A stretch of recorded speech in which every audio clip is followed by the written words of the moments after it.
The clock on the wall read 12:07 in the morning when everything changed. Not with a bang, not with a warning, just a single muffled thud echoing through the empty corridors of Ashford Tower in downtown Chicago. The kind of sound that stops your heart before your brain can catch up. 40 floors above the city, in an office that cost more than most people's homes, a woman lay crumpled on cold marble. Her name was Vivian Ashford. And in that moment, she was not a billionaire. She was not a CEO. She was not the woman whose face graced the covers of Forbes and Fortune. She was simply a mother terrified of losing everything that mattered. Vivian Ashford had built her empire the way her father had taught her, with iron will, with sleepless nights, with the understanding that weakness was a luxury she could never afford. At 38 years old, she commanded Ashford Industries, a technology conglomerate worth $12 billion. The company her grandfather had started in a garage. The company her father had expanded into a national presence. The company she had transformed into a global force. But empires, she had learned, were hungry things. They demanded sacrifice. They demanded blood. Her marriage had been one such sacrifice. Preston Ashford had seemed like the perfect match when they met at a charity gala 12 years ago. Handsome, charming, from an old money family that understood the weight of legacy. He had courted her with patience, with flowers, with promises of partnership. It took 3 years of marriage for Vivian to understand the truth. Preston had never loved her. He had loved what she represented. The Ashford name, the Ashford fortune, the Ashford power. When their son Bennett was born, Vivian had hoped things might change. That fatherhood might awaken something genuine in Preston. Instead, she watched him grow more distant, more resentful, more openly contemptuous of the wife who out-earned and outworked him. The divorce had been brutal. Preston's lawyers painted her as cold, ambitious, absent, a woman who cared more about quarterly earnings than bedtime stories. They pointed to her 18-hour workdays. They pointed to the missed school events. They pointed to the nannies and the housekeepers and the army of staff who raised her son while she conquered markets. Vivian had fought back, of course. She always fought back. But the battle had cost her more than she wanted to admit. And now, 3 years after the divorce was finalized, Preston was circling again. He had remarried. A younger woman with a warm smile and a talent for appearing nurturing in photographs. His lawyers were filing new motions citing concerns about Bennett's welfare, about Vivian's stability, about her fitness as a mother. The custody hearing was scheduled for next month. If she lost, she would lose everything that mattered. The pressure had been building for months. 70-hour work weeks had stretched into 80, then 90. Sleep had become a stranger, visiting only when her body physically collapsed from exhaustion. The sleeping pills had started as a necessity, just something to quiet her racing mind for a few hours. But tolerance built quickly, and soon she was taking 2, then 3, then combinations that her doctor would have warned against if she had told him the truth. No one could know, not her board, not her staff, not her son. Weakness in her world was blood in shark-infested waters. The moment anyone sensed vulnerability, they would attack. And they were always watching. Harold Mercer, the chairman of her board, had opposed her appointment as CEO 5 years ago. He had wanted his own candidate, a man he could control.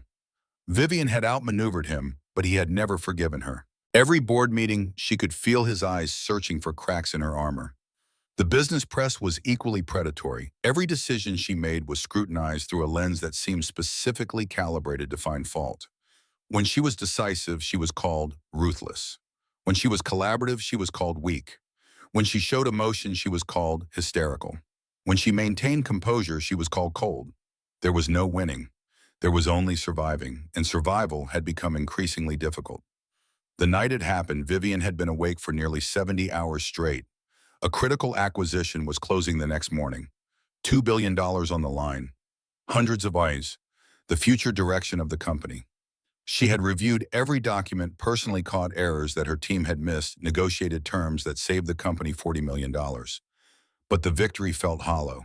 It always felt hollow now. At 11:30 that night, she had taken her pills. A double dose because her mind wouldn't stop racing. Because the acquisition documents kept blurring together. Because she could hear Preston's lawyer's voice in her head, listing all the ways she was failing as a mother. She had stood at her window, looking down at the city lights, feeling the familiar weight of exhaustion pressing against her chest. And then the world had tilted sideways. She remembered reaching for her desk, remembered her legs giving way, remembered the cold shock of marble against her cheek. And then there was only darkness. Garrett Wade had been mopping the executive floor lobby when he heard it. 3 years of night shifts at Ashford Tower had taught him the sounds of the building, the hum of the HVAC system, the click of automatic locks, the distant rumble of the elevator moving between floors. He knew the rhythm of this place the way a sailor knows the rhythm of the sea. The sound from above was wrong, heavy, final, the kind of sound that spoke of something falling that shouldn't have fallen. For a moment, he stood frozen mop handle still in his grip, water pooling on the floor he had just cleaned. Logic told him it was probably nothing. A chair tipping over, a stack of files sliding from a desk, the building settling in the cold December air. But something deeper than logic, something primitive and certain, told him to move. He dropped the mop and ran. Garrett Wade was 35 years old. He had learned by that age that life rarely followed the plans you made for it. He had grown up on the south side of Chicago, a working-class neighborhood where men went to factories and women stretched paychecks until they screamed. His father had worked the same assembly line for 32 years. His mother had cooked in the same school cafeteria for 28. They had taught him that dignity came not from what you earned, but from how you treated people. That hard work was its own reward, that a man's character was measured not in his bank account, but in his willingness to help others. He had believed them. He still believed them even when the evidence seemed to suggest otherwise. Meredith had believed them too. They had met in high school. Sweethearts, people called them, though the word felt too small for what they had. She was the kind of woman who could make a room brighter just by walking into it, who laughed at his terrible jokes, who looked at him and saw not a janitor's son with limited prospects, but a man capable of anything he set his mind to. They had married young, built a small life together. Nothing fancy, just an apartment with enough room for the baby they were expecting. The pregnancy had been easy. Meredith had glowed with it, her hand constantly resting on her growing belly, already talking to their son like he could hear every word. The delivery had been anything but easy. Complications, the doctor said, words that blurred together in Garrett's memory. Hemorrhage, emergency, everything possible. Not possible enough. Meredith had died with their newborn son crying in the next room. Garrett had held her hand as she slipped away, and something inside him had shattered so completely that he wasn't sure it would ever be whole again. 8 years had passed since that night, 8 years of raising Colton alone, 8 years of learning to braid hair from YouTube videos, 8 years of burned dinners and homework help and bedtime stories told in a voice that still sometimes cracked with grief. His mother had helped when she could, but her own health was failing. Arthritis in her hands, a heart that worked harder than it should. Soon Garrett understood he would be truly on his own. He had taken the night shift at Ashford Tower because it paid better than days and allowed him to be home when Colton woke each morning. Every night he kissed his son's forehead, promised to be back before breakfast, and rode the train downtown to push a mop across floors that gleamed like mirrors. He told himself it was temporary, that someday things would get easier. But temporary had stretched into 3 years, and easier had never quite arrived. Colton was 8 now, a quiet boy with his mother's eyes and his father's stubborn streak. He asked questions that Garrett didn't know how to answer. Where do people go when they die? Why do you look sad sometimes?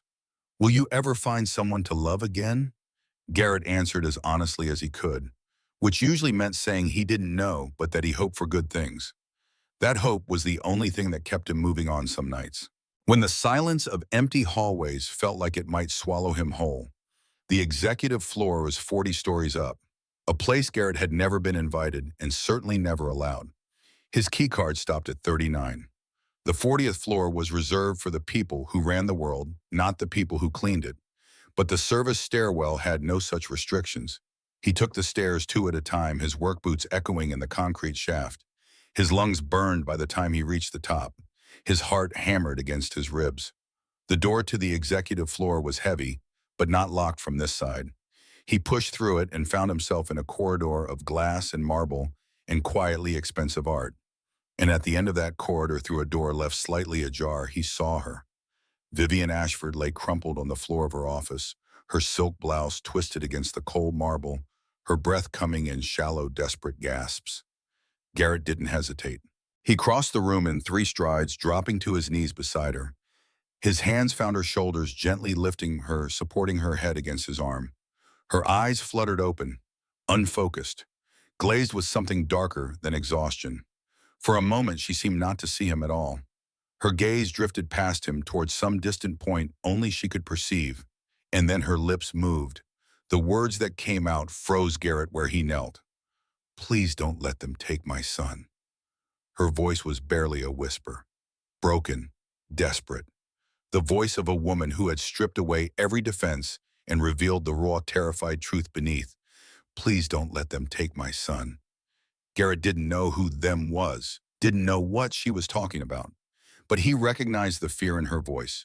It was the same fear he felt every time he watched Colton walk into school, every time he heard sirens in the night, every time he imagined what would happen to his boy if something happened to him. The fear of a parent who would burn the world to protect their child. "You're going to be okay," he said, though he wasn't sure it was true. "Help is coming." He pulled out his phone and called 911, spoke calmly to the dispatcher, gave the address, the floor, the situation, stayed on the line until he heard the sirens approaching. Through it all, he held Vivian Ashford's hand, not because she asked him to, not because it was his job, but because no one should face their darkest moment alone. The paramedics arrived in minutes. They moved with practiced efficiency, checking vital signs, starting an IV, loading Vivian onto a stretcher.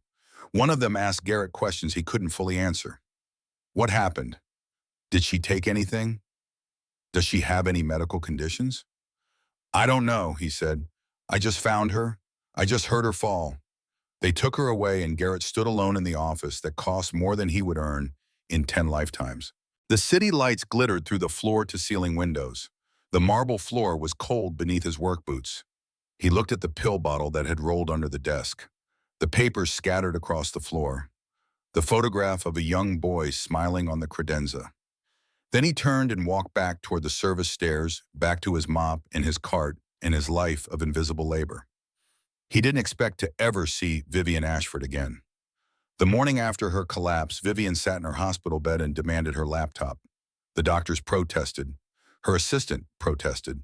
But Vivian Ashford had not built a billion-dollar empire by accepting no as an answer. The first thing she did was access the security footage from the night before. She watched herself crumple, watched the janitor appear seemingly from nowhere, watched him kneel beside her, lift her, hold her hand. She watched her own lips move, and though the footage had no audio, she knew exactly what she had said. "Please don't let them take my son." The words echoed in her mind like an accusation. Someone had seen her at her lowest moment. Someone had heard her most desperate fear. Someone now had information that could destroy her. In Vivian's world, information was currency, and she had just handed a fortune to a stranger. Her mind, trained by years of corporate warfare, jumped immediately to threat assessment. Who was this man? Why had he come upstairs when his clearance ended at 39? What had he heard? What would he do with what he knew? Preston's lawyers were already building a case that she was unfit. If word got out that she had collapsed in her office babbling about losing her son, they would have exactly what they needed. The custody hearing was in 4 weeks. 4 weeks. She could not afford a single mistake. Vivian called her head of security from her hospital bed. "I need everything you have on a night janitor named Garrett Wade. Employment records, background check, financial history, social media, everything." The response came within 2 hours. Garrett Wade, 35 years old, employed as a night janitor for 3 years, previously worked at a warehouse distribution center, high school education, some community college, widowed, one son age 8, mother living nearby, declining health, no criminal record, no debts beyond a modest car payment, no connections to competitors, journalists, or anyone in Preston's circle. A clean record, almost suspiciously clean. But Vivian had not survived this long by trusting appearances. She ordered HR to investigate Garrett for unauthorized access to restricted floors. She framed it as a routine security matter, but everyone in her organization understood the subtext. When you crossed Vivian Ashford, there were consequences. Within 3 days, Garrett found himself called into a small office on the 15th floor, facing a woman with a tablet and a tight smile who explained that his employment was under review. We take security very seriously at Ashford Industries, the woman said. The executive floor is restricted for a reason. We need to understand exactly what happened that night. Garrett sat in the uncomfortable chair and said nothing. What could he say? He had done only what anyone with a conscience would do. He had heard someone in trouble, and he had helped. Now he was being punished for it. The night shift on the executive floor was his best-paying assignment. Losing it would mean fewer hours, less money, harder choices about which bills to pay. Colton needed new shoes. The car needed brake pads. His mother's medication wasn't getting any cheaper. But Garrett had learned long ago that some things mattered more than money. Doing the right thing, being the man his wife had believed he was. Teaching his son that character counted more than comfort. So he answered the HR woman's questions honestly, signed the documents she put in front of him, and walked out of that office with his head held high. If they were going to fire him for showing basic human decency, then this wasn't a place he wanted to work anyway. 3 days after the incident, Vivian Ashford had returned to her office. The doctors had advised rest. Her assistant had begged her to take time off. But Vivian knew that absence was weakness, and weakness was something she could not afford. She worked through the weekend, closed the acquisition, responded to the board's carefully worded inquiries about her health with carefully worded reassurances. Everything was fine. Everything was under control. The lie tasted like ash in her mouth. Tuesday afternoon, she was walking through the lobby toward the main entrance when she saw him. The janitor, Garrett Wade. He was pushing his cart toward the service elevator, wearing the same blue uniform she had seen in the security footage. His head was down, his shoulders slightly hunched, like a man carrying a weight that no one else could see. Beside her, Bennett tugged at her sleeve. Mom, Vivian looked down at her son, 9 years old, sharp features that echoed her own, eyes that missed nothing. What is it, sweetheart? Bennett pointed at the janitor. That's him, isn't it? The man from the video. Vivian's blood ran cold. She had been careful, so careful. She had watched the security footage only on her personal laptop with the door closed with the volume muted. But she had underestimated her son. What video? She asked, keeping her voice neutral. Bennett looked up at her with those two perceptive eyes. I saw it on your computer, when you were in the bathroom. He found you on the floor. He held your hand until the doctors came. Vivian didn't know what to say. For once, her carefully cultivated composure failed her completely. And then Bennett did something that changed everything. He slipped free of her hand and walked toward the janitor. Excuse me. Garrett looked up from his cart to find a young boy standing in front of him. Sharp features, expensive clothes, eyes that held a gravity far beyond his years. Can I help you? Garrett asked. The boy studied him for a long moment, assessing, calculating. A child who had clearly learned to measure people before trusting them. Then very quietly he said, You saved my mom. Garrett glanced toward the lobby where a woman in an expensive suit stood, frozen, her face pale, her hands clenched at her sides. Vivian Ashford, the billionaire CEO, the woman whose whispered words still echoed in his mind. Please don't let them take my son. I just did what anyone would do, Garrett said. The boy shook his head. No, other people walked by that night. I checked the footage. The security guard on 38, the IT guy working late on 32. They all heard the elevator. None of them came. He paused and something shifted in his young face. You came. You didn't know who she was. You didn't know if you'd get in trouble, but you came anyway. Garrett didn't know how to respond.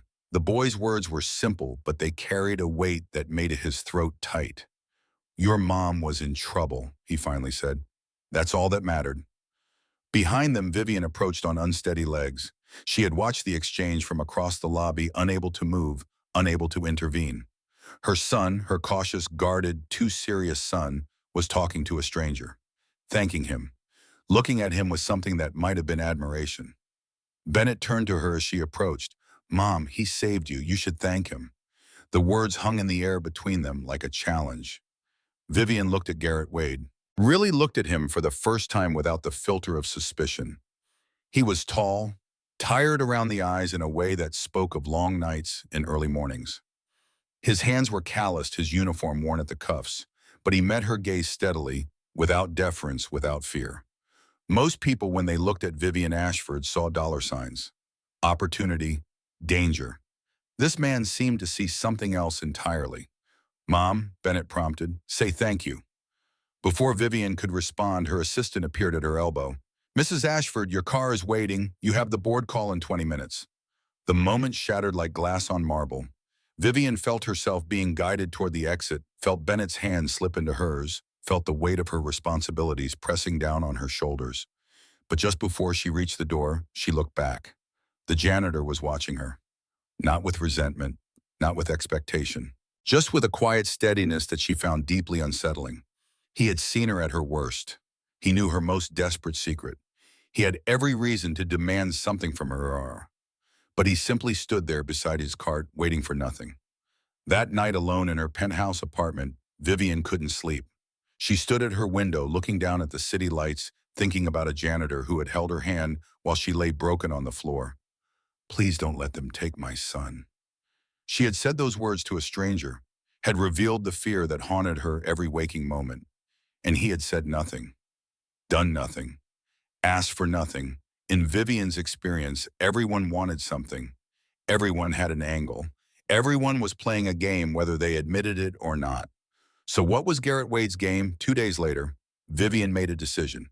She told her assistant to cancel her afternoon meetings. She told her security team to stand down. And she picked up the phone to call HR directly. "The investigation into Garrett Wade," she said. "Sierra Bud, end it. Restore his original shift. And tell him I want to see him in my office. Tonight." The summons reached Garrett at 4 in the afternoon. He was helping Colton with his homework when his phone buzzed. A text from the Ashford Tower Administrative Office. "Please report to the CEO's office at 9 p.m. The investigation has been closed." He read the message 3 times, trying to understand what it meant. "Dad," Colton looked up from his math worksheet. "Is everything okay?" Garrett forced a smile. "Everything's fine, buddy. Just work stuff." But as he watched his son return to his homework, brow furrowed in concentration, he couldn't shake the feeling that everything was about to change. At 9 o'clock that night, Garrett Wade stepped off the elevator on the 40th floor of Ashford Tower. The corridor was exactly as he remembered it. Glass and marble and quietly expensive art. The door to the CEO's office stood open at the end. He walked toward it with steady steps, though his heart was hammering against his ribs. Inside, Vivian Ashford stood at the window, her back to the door. The city lights painted her silhouette in shades of gold and shadow. "Close the door," she said without turning around. Garrett obeyed. The silence stretched between them. Uncomfortable, charged with something he couldn't name. Finally, Vivian spoke. "You saw me that night. You heard what I said." It wasn't a question. "Yes," Garrett said. "And you haven't told anyone." "No." Vivian turned, then finally facing him. Her eyes were red-rimmed beneath the careful makeup. Dark circles visible if you knew where to look. In that moment, she looked nothing like a billionaire CEO. She looked like a woman barely holding herself together. "Why?" she asked. "Why help me? Why keep quiet? What do you want?" The question seemed to confuse her even as she asked it, as if she genuinely couldn't fathom someone acting without an agenda. Garrett thought about his answer for a moment. Then he shrugged. "I have a son, too. I know what it feels like to be terrified of losing him. I saw someone who needed help, so I helped. That's all there is to it." Vivian stared at him, searching his face for the lie, for the angle, for the hidden agenda. She found nothing. "You don't know me," she said almost accusingly. "No," Garrett agreed, "but I know what I saw. Someone who's been fighting alone for too long." The words landed between them like stones dropped into still water. Vivian looked away first, back toward the window where the city lights were flickering against the darkness. When she spoke again, her voice was smaller than before, fragile in a way that surprised them both. "I'm in a custody battle. My ex-husband is trying to prove I'm unfit. If anyone finds out about that night, about what I said about the pills—" She stopped, swallowed hard. "I could lose my son." Garrett nodded slowly. "I understand. Do you—" There was an edge to her voice now. "Do you understand what it's like to have everything you've built, everything you've sacrificed for hanging by a thread, to know that one mistake, one moment of weakness could cost you everything that matters?" Garrett was quiet for a moment. Then he said, "My wife died giving birth to our son. I held her hand while she slipped away, And then I had to walk into the next room and hold the baby she died for. I've spent 8 years raising him alone, terrified every single day that I'm not enough, that I'm failing him, that she would be disappointed in the job I'm doing without her. He paused, letting the words settle. So yes, I understand. The silence that followed was different from before. Not uncomfortable, not charged, just quiet. Two people who had seen each other's deepest wounds and found against all odds that they were not so different after all. Vivian wiped at her eyes with the back of her hand, a small human gesture that seemed almost alien in this polished office. The investigation against you has been dropped, she said. You can keep your shift. Garrett nodded. Thank you. He turned to leave, then paused at the door. For what it's worth, he said without looking back. You don't have to fight alone. Not everyone is trying to take something from you. He left before she could respond, and Vivian Ashford stood in her empty office listening to his footsteps fade down the hallway, feeling something she hadn't felt in years. The strange, uncomfortable sensation of being truly seen. That night, as she sat in the darkness of her apartment, Vivian replayed the conversation in her mind. Not everyone is trying to take something from you. She wanted to believe it. Wanted to believe that somewhere in the world there existed people who helped simply because it was right, who kept secrets simply because they were asked, who saw vulnerability not as weakness to be exploited, but as humanity to be respected. But her entire life had taught her otherwise. Preston had taught her otherwise. The board had taught her otherwise. Every smile that hid an agenda, every handshake that masked a knife, every compliment that preceded a betrayal. Trust was a luxury, and Vivian Ashford could not afford luxuries. In his small apartment across the city, Garrett tucked his son into bed and sat beside him in the darkness. Dad, Colton's voice was sleepy, muffled by the pillow. Did you help somebody at work? Garrett smoothed his son's hair. What makes you ask that? You have that look, like when you helped Mr. Patterson next door carry his groceries, like you did something good. Garrett smiled despite himself. 8 years old and Colton already saw more than most adults. Yeah, buddy, I helped somebody. Was she nice? Garrett thought about Vivian Ashford, her sharp eyes, her wounded voice, her desperate whisper in the darkness. I think she's trying to be, he said finally. Sometimes that's the hardest thing of all. Outside, the Chicago wind rattled the windows, carrying the first hints of winter. In a penthouse downtown, a billionaire stared at a photograph of her son and wondered if she would ever learn to trust again. In a modest apartment on the south side, a widowed janitor promised his sleeping child that tomorrow would be better. Neither of them knew that their lives had just become irrevocably intertwined. Neither of them knew that the darkness gathering around them was only beginning. And neither of them knew that before it was over, they would each have to decide how much they were willing to sacrifice for the people they loved. 3 nights after their conversation in her office, Vivian Ashford found herself unable to sleep again. The pills sat untouched on her nightstand. She had promised herself she would stop, that she would find another way to quiet the noise in her head. But the silence of her penthouse felt suffocating, and her thoughts kept circling back to the custody hearing, now just 3 weeks away.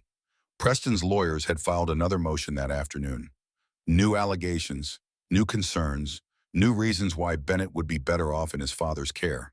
The words blurred together in her mind. Unstable, absent, unfit. She left Bennett with the night nurse and took the private elevator down to her office, hoping that work might quiet the noise in her head. But when she stepped out onto the executive floor, she didn't go to her desk.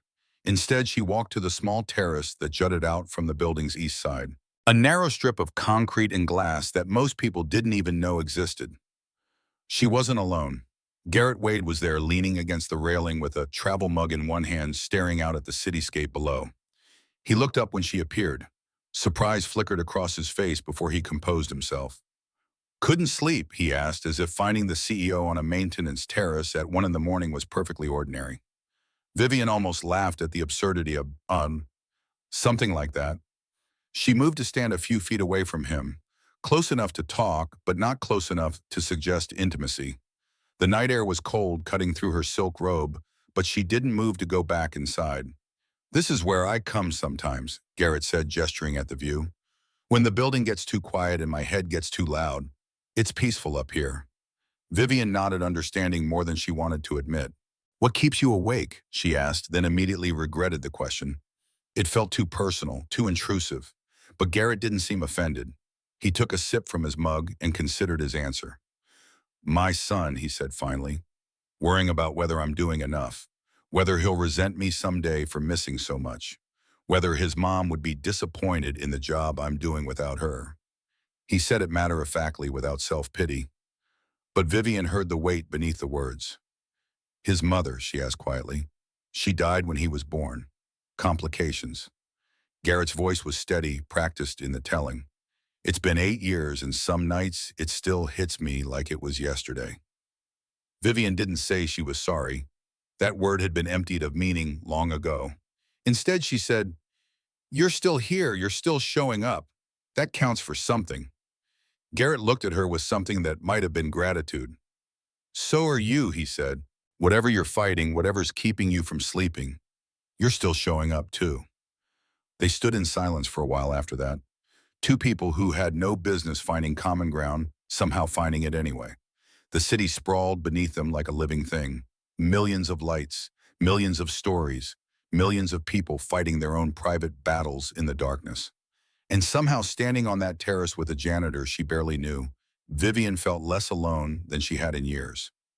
It became a pattern, not every night, but often enough that Vivian stopped being surprised when she found Garrett on the terrace, his breath fogging in the cold December air, his eyes fixed on some distant point only he could see. They talked about small things at first, the weather, the city, the way Chicago winters could cut through you like a knife. But gradually the conversations deepened. Vivian found herself telling him about Preston, about the marriage that had looked perfect from the outside and felt hollow from within, about the slow realization that the man she had married had never loved her at all, only what she represented. She talked about Bennett, how desperately she wanted to be a good mother, how terrified she was that she didn't know how she lay awake at night wondering if her son would grow up resenting her for the school plays she missed alone, the dinners she worked through, the bedtimes she delegated to staff. She talked about the board members who questioned her every decision, the reporters who dissected her appearance, the constant exhaustion of being strong when she wanted nothing more than to rest. Garrett listened without interrupting, without offering advice, without trying to fix anything. He just listened, and somehow that was exactly what she needed. "My father used to say that loneliness was the price of power," Vivian said one night, her voice barely above a whisper. "He said that people at the top couldn't afford to trust anyone, that every relationship was a potential vulnerability." Garrett was quiet for a moment. Then he said, "My father worked in a factory for 32 years. Same shift, same machine, same lunch break. He used to say that the richest man isn't the one with the most money. It's the one with people he can count on." He paused, looking out at the city lights. "I think your father and my father would have disagreed about a lot of things." Vivian almost smiled. "I think they would have." "The question is," Garrett said, "which one do you think was right?" Vivian didn't answer to her. She wasn't sure she knew the answer anymore. For so long, she had lived by her father's rules. Built walls, maintained distance, trusted no one completely. And where had it gotten her a failed marriage?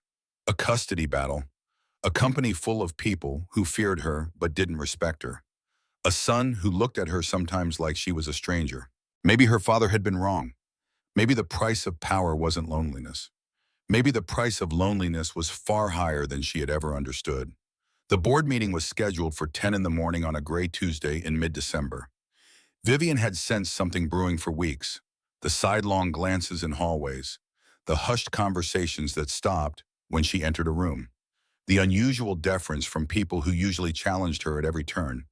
Harold Mercer, the chairman of the board, had been particularly solicitous lately, asking about her health, expressing concern about her workload, suggesting with practiced casualness that perhaps she should consider delegating more responsibilities.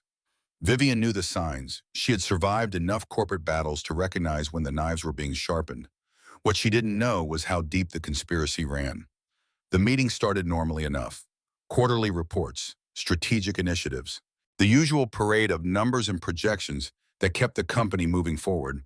But when the formal agenda concluded, Harold Mercer cleared his throat and looked around the table with an expression of rehearsed concern.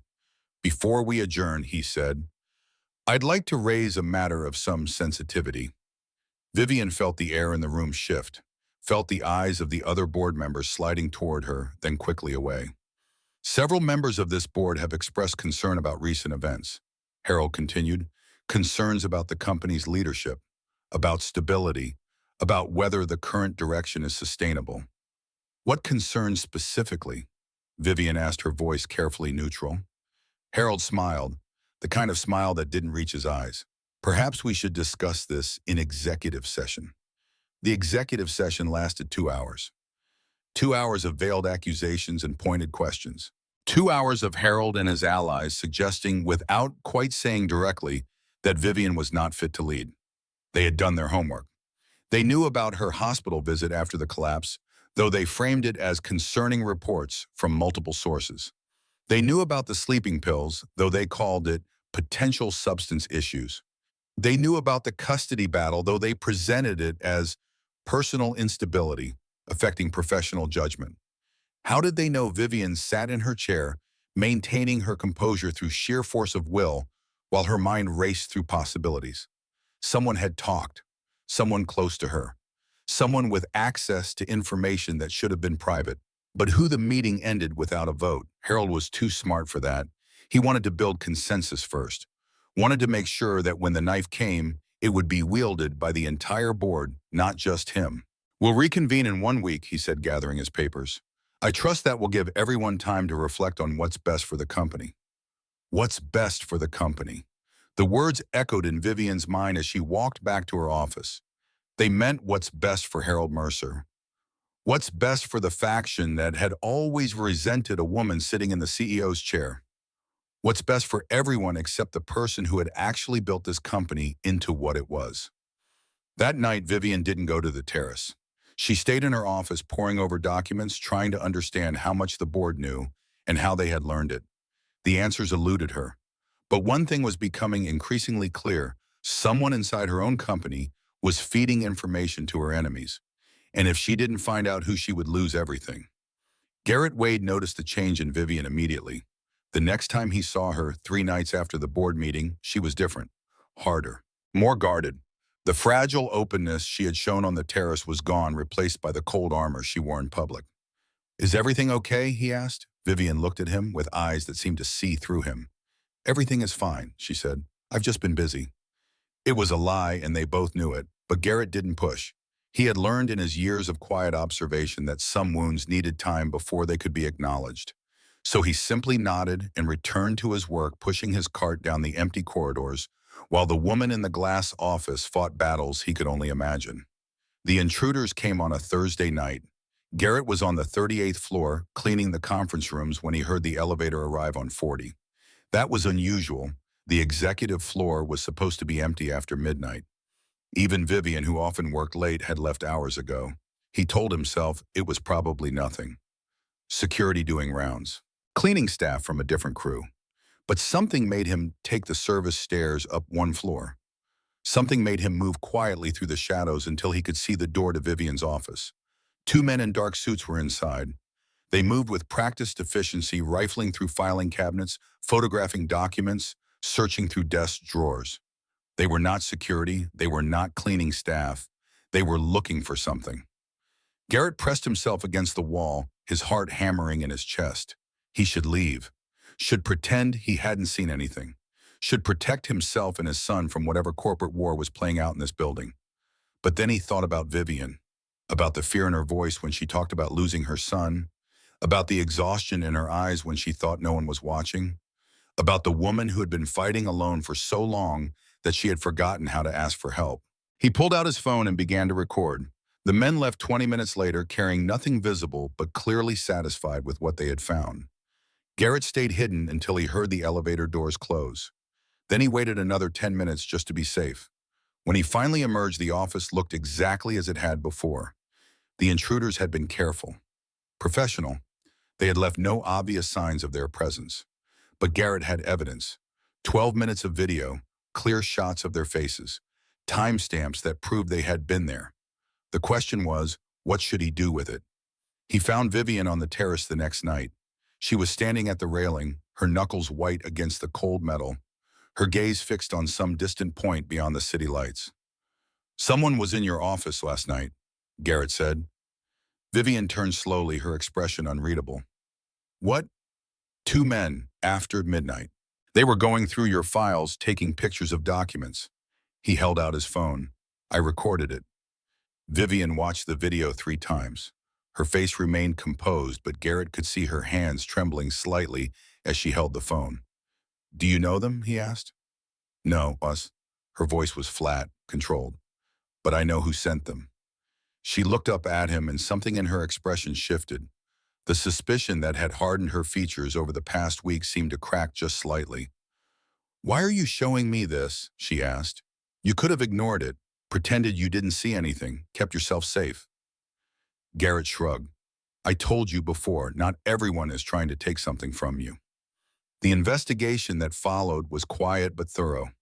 Using the evidence Garrett had provided, Vivian's security team traced the intruders to a private investigation firm. A firm that, with enough digging, revealed a connection to Harold Mercer's personal attorney. But that wasn't the worst of it. The same firm had also been retained by Preston Ashford's divorce lawyer, Harold and Preston, working together. The realization hit Vivian like a physical blow. Her ex-husband and her board chairman. Two men who had nothing in common except a shared desire to see her destroyed. Preston wanted custody of Bennett and access to the trust fund that came with it. Harold wanted the CEO position for his own candidate. Together, they had found a way to help each other get what they wanted. Remove Vivian, paint her as unstable. Use the custody battle to prove she couldn't handle the pressure of leadership. Use the leadership questions to prove she was unfit as a mother. A perfect trap closing from both sides. Vivian shared none of this with Garrett directly, but he saw the change in her over the following days. The late nights grew later. The circles under her eyes grew darker. She moved through the building like a general preparing for a siege meeting, with the lawyers reviewing documents, marshaling whatever forces she could trust, which Garrett understood were precious few. The loneliness of her position struck him with new force. Here was a woman who commanded thousands of employees, controlled billions of dollars, influenced markets in policies and lives around the world. And when the wolves came for her, she had almost no one to stand beside her. The article appeared on a Monday morning, a business gossip site, the kind that traded in rumors and innuendo.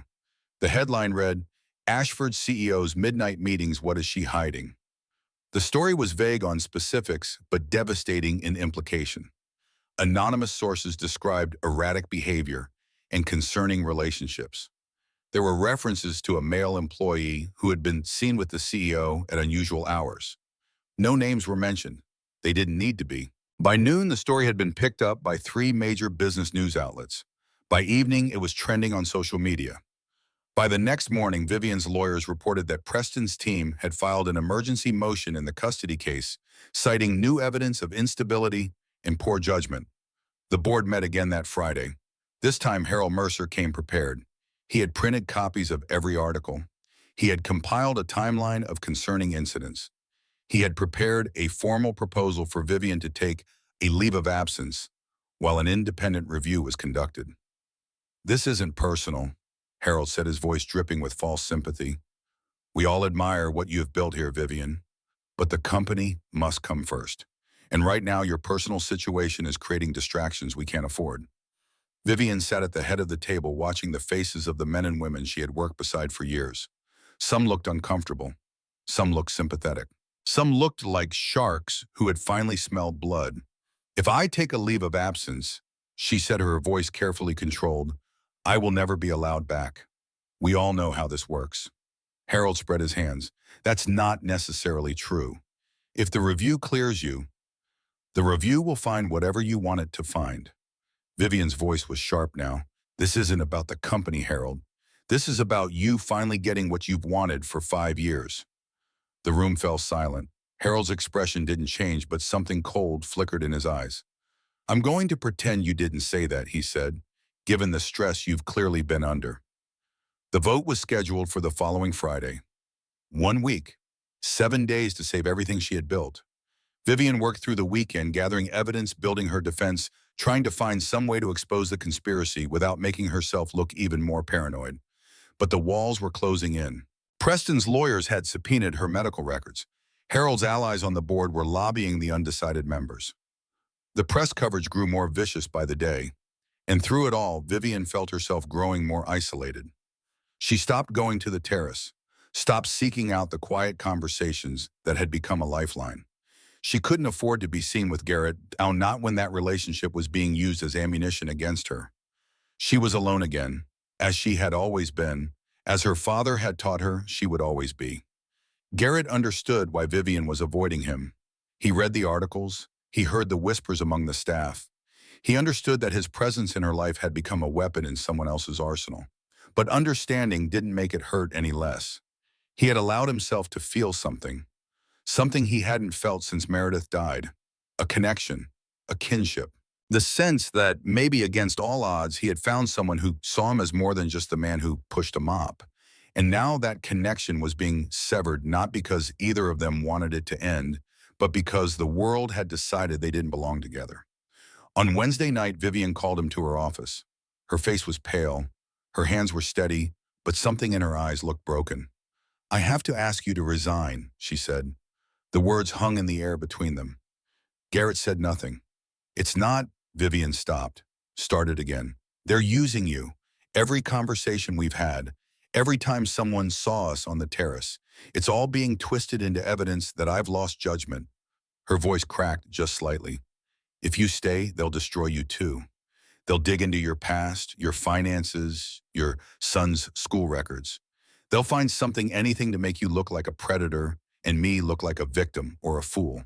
Garrett stood very still, processing her words. He thought about Colton, about the modest life they had built, about how quickly that life could be shattered by people with money and power and no conscience. He thought about Meredith, about what she would want him to do. And he thought about Vivian, standing alone in her glass tower, surrounded by enemies, asking him to leave so that he wouldn't be caught in the crossfire. Not because she wanted him gone, because she was trying to protect him. "Is that what you want?" he asked quietly. "For me to leave?" Vivian looked away. "What I want doesn't matter. What matters is surviving this." Garrett nodded slowly. "Okay," he said. "I'll submit my resignation tonight." He turned toward the door, but before he opened it, he paused. "I hope you win," he said without looking back. "I hope you keep your son and your company and everything you have worked for. And I hope someday you realize that the people who care about you aren't the same as the people trying to hurt you." He left before she could respond. That night, alone in her office, Vivian allowed herself to cry for the first time in years. Not for the company she might lose, not for the position she had spent her life fighting to achieve, for the one person who had seen her at her worst and hadn't looked away. For the connection she had been forced to sever, for the loneliness that stretched ahead of her like an endless road. Garrett cleaned out his locker in the basement of Ashford Tower. There wasn't much: a spare uniform, a photograph of Colton, the travel mug he used for coffee during his breaks. 3 years of his life reduced to a cardboard box. He took the elevator up one last time, not to the 40th floor, but to the terrace on the east side of the building. The city sprawled beneath him, indifferent to his pain. He stood there for a long time, remembering the conversations, the silences, the fragile trust that had grown between two people who had no business finding common ground. Then he turned and walked away. The night before the board vote, Garrett was home with Colton when the knock came. It was past 9 o'clock. Colton was already in bed. Garrett was sitting in the kitchen, staring at job listings on his laptop, trying to figure out how to make ends meet without the Ashford salary. The knock was soft, hesitant, not the knock of a salesman or a neighbor. He opened the door to find Bennett Ashford standing on his doorstep. The boy was shivering. His expensive coat was wet with rain. His face was streaked with tears. He looked smaller than Garrett remembered, fragile in a way that made Garrett's chest tighten. "Bennett, what are you doing here? Where's your mother?" The boy's voice was barely a whisper. "I need your help. Mom needs your help." Garrett pulled Bennett inside, wrapped him in a blanket, sat him down at the kitchen table. "Does anyone know you're here?" Bennett shook his head. "I was staying with my dad this week. He and his wife were fighting about something. I heard them talking about Mom, about the meeting tomorrow, about how she's going to lose everything." His voice cracked. "They sounded happy about it, yet my dad sounded happy that Mom is going to lose." Garrett's mind raced. Bennett had run away from his father's house, in the rain, at night. to find a janitor he had met twice in his life, because he believed Garrett could help his mother. "Bennett, I have to call someone. Your mom will be worried. She doesn't know I'm gone. I left after my dad went to bed. I took the train. I remembered the address from the background check they did on you. I saw the file on my dad's desk." The boy looked up at Garrett with eyes that were far too old for 9 years. "Everyone is trying to hurt my mom. Everyone except you. You're the only one who helped her without wanting something back." Garrett sat down across from the boy. "I'm not sure what you think I can do. I don't have any power. I don't have money or lawyers or influence. I'm just—" "You were there," Bennett interrupted. "The night she fell. You saw what really happened. You know she's not crazy or unstable or whatever they're saying. You know she's just tired. Tired of fighting alone." His small hands clenched into fists on the table. "Please, she's going to lose tomorrow. I can see it in her eyes. She's already given up. But if you tell them the truth, if you tell them what you saw, maybe they'll listen." Garrett was quiet for a long moment. He thought about all the reasons to say no. He was nobody. A janitor who had just lost his job. A single father with a son depending on him. He had no standing to speak at a board meeting, no credibility that would make powerful people listen. And getting involved could make everything worse. For him, for Colton, for Vivian. But then he looked at Bennett, a 9-year-old boy who had traveled across the city in the rain to find help for his mother. A child who had seen through all the lies and manipulations to the simple truth underneath. A son who loved his mother and was willing to fight for her when no one else would. How could Garrett do any less? "I'll make you a deal," Garrett said. "I'll call your mom and let her know you're safe, and tomorrow I'll come to that meeting. I'll tell them what I know." Bennett's face lit up with desperate hope. "But," Garrett continued, "you have to promise me something. Whatever happens tomorrow, whatever the board decides, you have to know that none of this is your fault. Your mom loves you more than anything in the world. That's why she's fighting so hard. And no matter what happens, that love doesn't change." "Okay." Bennett nodded solemnly. "I know," he said. "That's why I'm fighting too." Garrett called Vivian at 11 o'clock that night. Her voice when she answered was tight with barely controlled panic. "Bennett is missing. Preston called an hour ago. The police are—" "He's here," Garrett interrupted. "He's safe. He's at my apartment." The silence on the other end of the line stretched for 3 heartbeats. Then Vivian's voice came barely a whisper. "He came to you. He came to ask for help, for you." Another silence. Garrett could hear her breathing, could imagine her in some anonymous room surrounded by lawyers and security people trying to process what her son had done. "I'm sending a car," she finally said. "Vivian." Garrett's voice stopped her. "He asked me to come tomorrow, to the board meeting, to tell them what I know." He heard her sharp intake of breath. "You can't. After everything, the articles, the accusations, if you show up there, it will only make things worse." "Maybe," Garrett agreed. "Or maybe it's the only thing that can make them better. Either way, your son believes in you enough to cross the city alone to find help. The least I can do is show up." The car arrived 30 minutes later. Garrett carried Bennett down to the waiting vehicle, the boy half asleep against his shoulder. A woman in a dark suit held the door open. Vivian's assistant Garrett recognized. "Mrs. Ashford wanted me to give you this," the assistant said, handing Garrett an envelope. Inside was a single piece of paper, a visitor's pass for tomorrow's board meeting, and beneath it, written in Vivian's precise handwriting, 2 words, "Thank you." Garrett stood on the sidewalk watching the car disappear into the night. Tomorrow he would walk into a room full of powerful people who wanted to destroy the only person who had shown him kindness in years. Tomorrow he would tell the truth and hope it was enough. Tomorrow everything would change. But tonight he climbed the stairs to his apartment, checked on his sleeping son, and allowed himself to hope, because a 9-year-old boy had reminded him of something he had almost forgotten. That courage wasn't the absence of fear. It was loving someone enough to face the fear anyway. The morning of the board meeting dawned gray and cold, the kind of Chicago December day that seemed to drain the color from everything it touched. Vivian Ashford stood at the window of her penthouse watching the city slowly come to life 40 stories below. In 3 hours, she would walk into a room full of people who wanted to take everything from her. Her company, her reputation, her son. She had barely slept. After Bennett's safe return the night before, she had held him for a long time, saying nothing, just feeling the warmth of his small body against hers. He had crossed the city alone to find help. A 9-year-old boy navigating trains and unfamiliar streets in the rain because he believed in her when she had stopped believing in herself. The thought of it still made her chest tight. Bennett appeared in the doorway, already dressed in his school clothes. "You're not going to school today," Vivian said. "After last night." "I know." He walked over to stand beside her at the window. "I'm coming with you." "To the meeting, Bennett, that's not—" "I'm coming." His voice was quiet but firm, the voice of a boy who had made a decision and would not be moved from it. Vivian looked down at her son, at the sharp features that echoed her own, at the stubborn set of his jaw that came from neither her nor Preston but seemed to be entirely his own. "Why?" she asked. Bennett was quiet for a moment, watching the traffic flow through the streets below. "Because I'm tired of other people deciding things about our family," he said finally. "I want them to see me. I want them to know that I'm not just a name in a file or a prize to be won. I'm a person, and I get to have a say in my own life."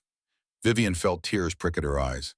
For so long, she had been trying to protect Bennett from the ugliness of her world. The corporate battles, the divorce proceedings, the endless maneuvering of people who saw him only as leverage. But she had underestimated him. He wasn't fragile. He wasn't oblivious. He was watching and learning and forming his own judgments about the adults who claimed to have his best interests at heart. And somehow, despite everything, he had chosen to stand with her. "Okay," she said softly. "You can come." The boardroom of Ashford Industries occupied the entire north corner of the 40th floor. Floor-to-ceiling windows offered a panoramic view of the Chicago skyline. A long mahogany table dominated the center of the room, surrounded by leather chairs that cost more than most people's monthly rent. Crystal glasses and water pitchers were arranged with geometric precision at each place setting. It was a room designed to intimidate, to remind everyone who entered that they were in the presence of power and wealth beyond ordinary imagination. Vivian had never felt less powerful in her life. She arrived at 9:30, half an hour before the meeting was scheduled to begin. Harold Mercer was already there. He sat at the head of the table, her seat, she noted with cold fury, reviewing documents with two of his allies. Constance Webb, who had never forgiven Vivian for blocking her nephew's promotion. Douglas Fairfield, who had been angling for a board seat on the compensation committee. They looked up when Vivian entered, their expressions carefully neutral. "Vivian," Harold rose, extending his hand with practiced warmth. "I'm glad you're here. I was worried you might not come." "Why would I not come?" Vivian's voice was steady. "This is my company." Something flickered in Harold's eyes. Annoyance quickly suppressed. "Of course it is, for now." The other board members filed in over the next 20 minutes. Vivian watched them take their seats, trying to read allegiances in their faces. Some met her eyes with sympathy. Others looked away quickly, as if embarrassed to be witness to her destruction. The independent arbitrators arrived last. 3 men and 1 woman brought in to evaluate the evidence and provide recommendations. Their faces were professionally blank, giving nothing away. At exactly 10 o'clock, Harold Mercer called the meeting to order. "We're here today to address concerns about the leadership of Ashford Industries," he began. "Specifically concerns about whether our current CEO is capable of continuing to guide this company through the challenges ahead." He paused, letting the words settle. "I want to be clear that this is not personal. Many of us in this room have worked alongside Vivian for years. We respect what she's accomplished. But our duty is to the shareholders, to the employees, to the long-term health of this organization. And when concerns arise about leadership stability, we have an obligation to investigate." The next hour was a carefully orchestrated assault. Harold presented his evidence with the precision of a prosecutor. Medical records suggesting potential substance dependency, testimony from anonymous sources about erratic behavior and poor judgment, articles from business publications questioning Vivian's fitness to lead, and woven through it all, references to her personal life. The custody battle, the failed marriage, the rumors about inappropriate relationships with the staff. Vivian sat through it all, her face composed, her hands steady on the table in front of her. She had prepared rebuttals for most of the accusations. Her lawyers had documents ready to counter the most damaging claims. But she could feel the mood of the room shifting against her, could see the doubt growing in the eyes of board members who had been undecided. Harold was winning. It was nearly 11:30 when the conference room door opened unexpectedly. Harold looked up, irritation flashing across his face. "We're in closed session, no interruptions." But the interruption was already walking into the room. Bennett Ashford, 9 years old, wearing his school blazer and a tie that was slightly crooked. And behind him, looking deeply uncomfortable, but refusing to turn back, was Garrett Wade. The room fell silent. Harold rose from his chair, his face reddening. "What is this security should never have? I let them in." The voice came from Eleanor Vance, the longest-serving member of the board. She was 82 years old, had known Vivian's grandfather, and had never liked Harold Mercer. "I think we should hear what they have to say. This is highly irregular.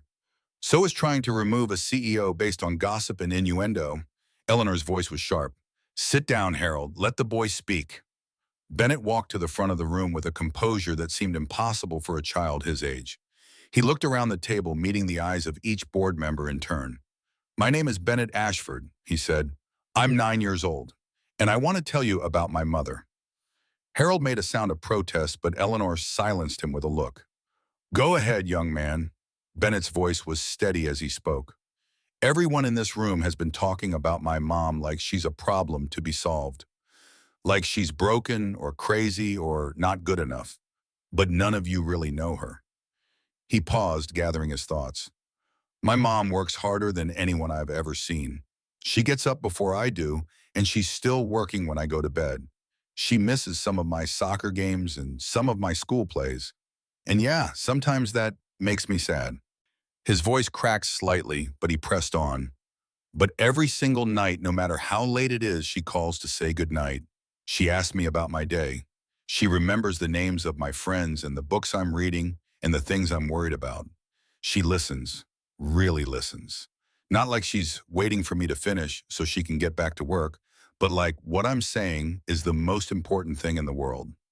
Bennett turned to look at Harold directly. "My dad doesn't do that.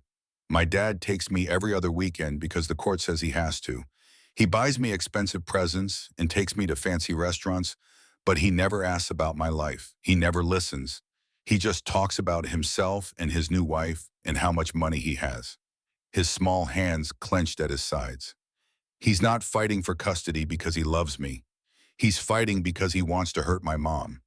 Because she left him and he can't stand that she's more successful than he is. I hear him talking to his lawyers. I know what he really thinks." The room was absolutely silent. Bennett turned back to face the full board. "My mom isn't perfect. She works too much and she worries too much, and sometimes she's so tired she can barely keep her eyes open. But she's fighting. Every single day, she's fighting to build something that will last. Fighting to take care of me. Fighting to be better than she was yesterday." His voice dropped to barely above a whisper. "And none of you have the right to take that away from her." For a long moment, no one moved. Then Harold Mercer cleared his throat. "That was very touching," he said, his voice dripping with condescension. "But this is a business matter, not a family therapy session. The concerns we've raised are based on documented evidence, not the feelings of a child." He turned to the arbitrators. "I move that we proceed with the vote as planned." "Before you do that," Garrett Wade said, stepping forward, "there's something you need to see." Garrett had never felt more out of place in his life. He was wearing the only suit he owned, a 10-year-old navy blue that he'd bought for Meredith's funeral. His shoes were scuffed. His tie was borrowed from his neighbor.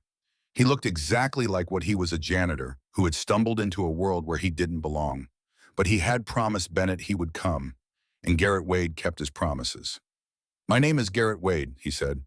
"Until last week, I worked as a night janitor in this building. I've been employed here for 3 years.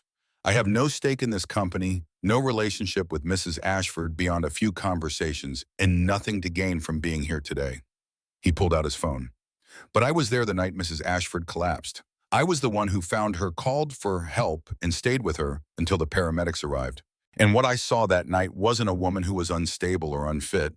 What I saw was a woman who had pushed herself beyond the limits of human endurance because she was fighting for her son." He held up the phone. "And 2 weeks ago, I saw something else." The video played on the conference room's main screen. 2 men in dark suits moving through Vivian's office after midnight, opening file cabinets, photographing documents, searching through desk drawers. The timestamp was clearly visible in the corner of the screen. I recorded this on the night of December 14th, Garrett said. These men were in Mrs. Ashford's private office without authorization. I reported it to Mrs. Ashford the following day, and her security team has since traced them to a private investigation firm. He paused, letting the implications sink in. A firm that, according to records obtained through legal channels, was retained by Mr. Harold Mercer's personal attorney. The room erupted. Harold was on his feet, his face purple with rage. This is slander. This is evidence. Eleanor Vance cut in. Sit down, Harold. I will not sit down while this janitor makes accusations. The evidence has been verified. The voice came from Vivian's chief legal counsel, who had been sitting quietly in the corner. We've obtained records showing payments from Mr. Mercer's attorney to the investigation firm in question.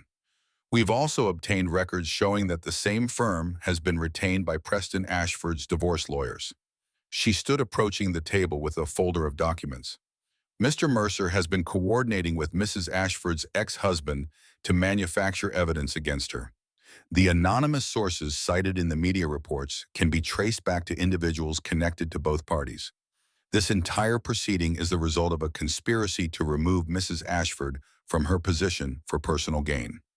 The chaos that followed seemed to last forever. Harold Mercer demanded lawyers. Constance Webb tried to distance herself from any involvement. Douglas Fairfield looked like he wanted to disappear into the floor. The arbitrators conferred in urgent whispers. Board members shouted over each other, some demanding Harold's resignation, others calling for an independent investigation. Through it all, Vivian sat motionless. She watched the empire of lies collapse around her enemies and felt nothing. No triumph, no satisfaction, just exhaustion, bone deep and absolute. And then Bennett was at her side, his small hand slipping into hers. Mom, are you okay? Vivian looked down at her son, at this brave, impossible boy who had crossed the city alone to find help, who had stood before a room full of hostile adults and spoken the truth, who had never stopped believing in her even when she had stopped believing in herself. Yes, she said softly, I think I am. When order was finally restored, Eleanor Vance took control of the meeting. I think we can all agree that the circumstances of this proceeding have been compromised, she said dryly. The allegations against Mrs. Ashford were based on manufactured evidence. The board members who brought those allegations have serious conflicts of interest that should have been disclosed. She looked around the table. I move that we dismiss all pending motions regarding Mrs. Ashford's leadership and refer the matter of Mr. Mercer's conduct to an independent ethics review. The vote was unanimous, but Vivian wasn't finished. She stood slowly looking around the table at the faces of the people who had been ready to destroy her. Before we adjourn, she said, I want to say something. The room fell silent. For 20 years, I have operated by a set of rules that my father taught me. Don't show weakness. Don't trust anyone. Don't let them see you bleed. She paused, her voice catching slightly. Those rules built this company, but they also cost me my marriage, my health, and very nearly my son. I was so focused on appearing strong that I forgot how to actually be strong. I was so afraid of vulnerability that I pushed away everyone who might have helped me. She looked at Garrett standing awkwardly at the edge of the room. A few weeks ago, a janitor found me collapsed on the floor of my office. He could have walked away. He could have used what he saw against me. Instead, he helped me, simply because it was the right thing to do. Her voice grew stronger. I didn't know how to respond to that. Kindness without an agenda was so foreign to my experience that I assumed it must be a trap. I had him investigated. I tried to have him fired. And when the attacks against me intensified, I pushed him away to protect myself. She turned back to the board. I was wrong, not just about him, but about everything. About what strength really means. About what kind of leader I want to be. About what kind of mother I want to be. Vivian took a deep breath. I'm not going to pretend that I'm going to change overnight. I'm still going to work too hard. I'm still going to struggle with trust. I'm still going to make mistakes. She looked at Bennett, still holding her hand. But I'm done pretending that I have to fight alone. I'm done treating vulnerability as weakness. And I'm done letting people like Harold Mercer define what strength looks like in this company. She straightened her shoulders. Ashford Industries is mine. My grandfather built it. My father grew it. And I transformed it into what it is today. If this board wants to remove me, you can try. But you're going to have to do it honestly with real evidence in the light of day. Because I'm done being afraid of the dark. The meeting adjourned at 1:15 in the afternoon. Harold Mercer left, flanked by lawyers refusing to answer questions. Constance Webb and Douglas Fairfield slipped out through a side door, already distancing themselves from their former ally. The remaining board members approached Vivian one by one. Some offered congratulations. Some offered apologies. Some simply nodded and moved on processing what had happened. Through it all, Bennett stayed at his mother's side. And Garrett Wade stood by the window watching the city sprawl beneath the winter clouds, feeling like he had wandered into a dream from which he wasn't sure he wanted to wake. Vivian found him there after the last board member had departed. "You came," she said. "I promised Bennett I would." She nodded slowly. "I owe you an apology. Several apologies, actually, for investigating you, for trying to have you fired, for saying—" "You said what you needed to say," Garrett interrupted gently. "You were trying to protect yourself. I understand." Vivian shook her head. "Understanding doesn't make it right. You showed me kindness when I had forgotten what kindness looked like, and I repaid you by treating you like a threat." She was quiet for a moment. "I'd like to make it up to you, if you'll let me." 2 weeks later, Garrett Wade signed an employment contract with Ashford Industries, not as a janitor, as the Director of Employee Relations. The salary was more money than he had ever imagined earning. The benefits included health insurance for Colton, a retirement plan, stock options, things that had seemed like fantasies just months ago. But what mattered most to Garrett was the job itself. He would be responsible for ensuring that the employees of Ashford Industries, all of them from the executives to the cleaning staff, were treated with dignity and respect. He would be the voice for people who had no voice, the advocate for those who had been overlooked and undervalued. It was the kind of work that Meredith would have been proud of. The first few months were strange. Garrett traded his blue uniform for business casual, his mop and cart for a laptop and a corner office, his midnight shifts for regular hours that let him have dinner with Colton every night. Some people looked at him sideways, wondering how a janitor had risen so quickly. Others made comments behind his back about his special relationship with the CEO. Garrett ignored them. He had spent his life being underestimated, being dismissed, being invisible. Now he had a chance to change things for people like him, and he wasn't going to waste it worrying about what others thought. Vivian, meanwhile, restructured her entire life. She promoted 3 of her most trusted executives and delegated responsibilities she had been hoarding for years. She hired a new assistant with strict instructions to block her calendar every evening after 6. She cut her work weeks from 90 hours to 60, still too much by normal standards, but a revolution by hers. And she showed up. To Bennett's soccer games, to his school plays, to Sunday brunches that became sacred, untouchable, immune to the demands of even the most urgent business. It wasn't easy. Old habits pulled at her constantly. The temptation to check email during dinner. The anxiety of leaving problems unsolved overnight. The voice in her head that sounded like her father warning that rest was weakness. But she fought against it. For Bennett, for herself, for the chance at a life that was about more than survival. The custody hearing took place in February. Preston's lawyers, demoralized by the collapse of their alliance with Harold Mercer, made a half-hearted case that fell apart under cross-examination. The evidence of his involvement in the conspiracy against Vivian was devastating to his credibility. More devastating was Bennett's testimony. The boy sat in a courtroom, faced his father, and told the truth about their relationship, about the indifference, the manipulation. The way Preston talked about him like a possession to be won rather than a son to be loved. Preston's face went white. His new wife looked away in embarrassment. The judge's ruling was swift and decisive. Full custody to Vivian. Supervised visitation only for Preston pending a psychological evaluation. When they walked out of the courthouse, Bennett looked up at his mother and said simply, "I told you we'd win." Spring came slowly to Chicago that year. The snow melted in fits and starts, leaving dirty gray piles on street corners that seemed to linger forever. But eventually the crocuses pushed through and the trees began to bud, and the city remembered what warmth felt like. On a Saturday afternoon in April, Vivian took Bennett to a soccer game at the park near their building. Colton Wade was playing on the opposing team. The two boys had met officially a month earlier when Garrett brought his son to a company family event. They had been inseparable ever since an unlikely friendship between a billionaire's heir and a widower's son united by their mutual love of video games and their mutual exasperation with their parents. Vivian sat on the sidelines next to Garrett watching their sons chase a ball across the muddy field.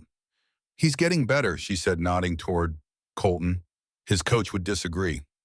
Garrett smiled. "But he's having fun. That's what matters." They sat in comfortable silence for a while watching the game unfold. It still felt strange sometimes, this friendship that had grown between them. The billionaire CEO and the former janitor. The woman who had everything and the man who had rebuilt his life from nothing. But strange, Vivian had learned, wasn't the same as wrong. Some of the best things in life came from unexpected places. From midnight conversations on cold terraces. From hands held in moments of crisis. From the simple radical act of showing up for another person without asking for anything in return. "Can I ask you something?" Vivian said. "Of course." "That night, when you found me on the floor, you had no idea who I was, no reason to help. Why did you come upstairs?" Garrett considered the question. "I heard something fall," he said finally, "and I just knew something was wrong. Someone needed help." He was quiet for a moment. "After Meredith died, I spent a long time feeling like the world was fundamentally cruel. Like kindness was a lie people told themselves to get through the day. But she never believed that. Even at the end, she believed that people were good. That if you showed up for others, they would eventually show up for you." He watched Colton kick the ball wide of the goal and throw his hands up in frustration. "I think helping you was my way of testing her theory, of finding out if she was right." Vivian looked at him. "And what did you find out?" Garrett smiled. "That she was right. It just takes longer sometimes than we'd like." The game ended in a tie, which both boys declared a victory. They came running off the field together, muddy and breathless, already making plans for a sleepover. "Can Colton come over tonight?" "Please, Mom. His dad said it was okay if you said okay." Vivian looked at Garrett, who shrugged. "I did say that." "Fine, but homework first, both of you." The boys cheered and raced off toward the parking lot, leaving their parents to follow at a more reasonable pace. As they walked, Vivian's phone buzzed. She glanced at the screen, then silenced it and put it back in her pocket. "Not important?" Garrett asked. "Nothing that can't wait until Monday." It was a small thing, a minor victory in the ongoing war against her own worst instincts. But Garrett understood what it meant. The woman who had once worked 18-hour days without pause was learning to set boundaries, to prioritize, to recognize that some things mattered more than quarterly earnings and board meetings. Progress hard-won and precious. That evening, after the boys had exhausted themselves with video games and fallen asleep in sleeping bags on Bennett's floor, Vivian and Garrett sat on the terrace of her penthouse. The same city sprawled beneath them that had sprawled beneath the terrace at Ashford Tower. But it looked different from up here. Softer somehow, more full of possibility. "I've been thinking," Vivian said, about what happens next." She turned to face him. "6 months ago, I was ready to lose everything. My company, my son, my mind. I was fighting alone against enemies I couldn't see, and I was losing." She paused. "And then you showed up. A janitor with a mop and a travel mug who had no business being on the executive floor after midnight. You held my hand when I was at my lowest. You kept my secrets when you could have sold them. You stood up in front of a room full of powerful people and told the truth." Her voice softened. "You saved me, not because I paid you or because you wanted something, just because you're the kind of person who helps when help is needed." Garrett shifted uncomfortably. "I didn't do anything that remarkable. Anyone would have." "No." Vivian's voice was firm. "Not anyone. I've spent 20 years surrounded by people who would have stepped over my unconscious body if they thought it would advance their careers. You're different, and I want you to know that I see that. I appreciate it." She looked out at the city lights. "I'm not very good at this, at letting people in, at being vulnerable, but I'm trying to learn, and I think you could teach me, if you're willing." Garrett was quiet for a long time. He thought about Meredith, about the promises he had made at her grave. About the long, lonely years of raising Colton alone, convinced that he would never feel connected to another person again. He thought about Vivian, her sharp edges, her hidden depths, the way she looked at him like he was a puzzle she couldn't quite solve. And he thought about what his wife would say if she could see him now. She would tell him to stop being afraid, to stop protecting himself from possibilities, to take the risk of caring about someone again. "I'm not looking for a fairy tale," he said finally. "I'm too old for fairy tales. And even if I weren't real life, doesn't work that way." Vivian nodded. "I know. I'm a single father with an 8-year-old son and a modest savings account. You're a billionaire CEO with a company to run and a complicated life. On paper, we make no sense." "We make no sense," Vivian agreed. "But," Garrett turned to look at her, "my wife used to say that the best things in life rarely make sense, that you have to trust your gut even when your brain is screaming at you to run away." He paused. "My gut says you're worth knowing, worth trusting, worth taking a chance on." Vivian felt something shift in her chest, not the dramatic explosion of emotion that movies promised, something quieter, deeper, the slow, careful unfurling of a heart that had been closed for too long. "I can't promise I won't disappoint you," she said. "I'll probably work too much and forget important dates and say the wrong thing at the wrong time." "I can't promise I won't bore you," Garrett replied. "I'm not sophisticated. I don't know which fork to use at fancy restaurants. Half the time, I don't understand what people at your company are even talking about." They looked at each other. "So we agree," Vivian said. "This is a terrible idea." "The worst," Garrett agreed. "We should probably forget about it." "Definitely." Neither of them moved. Vivian laughed then. A real laugh, unstrained and genuine, the kind she hadn't heard from herself in years. "My father would be appalled," she said. "My father would be confused," Garrett replied. "But my mother would tell me to stop overthinking and just see what happens." "And your wife?" The question hung in the air between them. Garrett was quiet for a long moment. "My wife," he said finally, "would tell me that love isn't about finding someone perfect. It's about finding someone worth fighting for." He looked at Vivian. "I think you're worth fighting for." The city glittered beneath them as the night deepened. Two people who had no business finding each other, who had come together through circumstance and stayed together through choice. Nothing was certain. Nothing was guaranteed. The road ahead would be difficult in ways neither of them could predict. But for the first time in longer than either could remember, the future felt like something to anticipate rather than something to survive. And in the room behind them, two boys slept peacefully, dreaming the uncomplicated dreams of childhood, unaware that their fathers' and mothers' lives had just changed forever, unaware that the family they had always wanted was slowly taking shape around them, unaware that sometimes the most extraordinary stories begin in the most ordinary ways, with a sound in the darkness, a choice to help, and the courage to stay. Some stories end with grand gestures and dramatic declarations. This one ends with something quieter. Two people on a terrace watching the city lights, learning to trust again. It ends with a janitor who remembered what it meant to be decent, and a billionaire who remembered what it meant to be human. It ends with two boys becoming brothers and two broken families becoming whole. It ends the way the best stories do, not with a period, but with a promise. The promise that tomorrow will come, that healing is possible, that love in all its messy, complicated, improbable glory is worth the risk. And sometimes that's more than enough.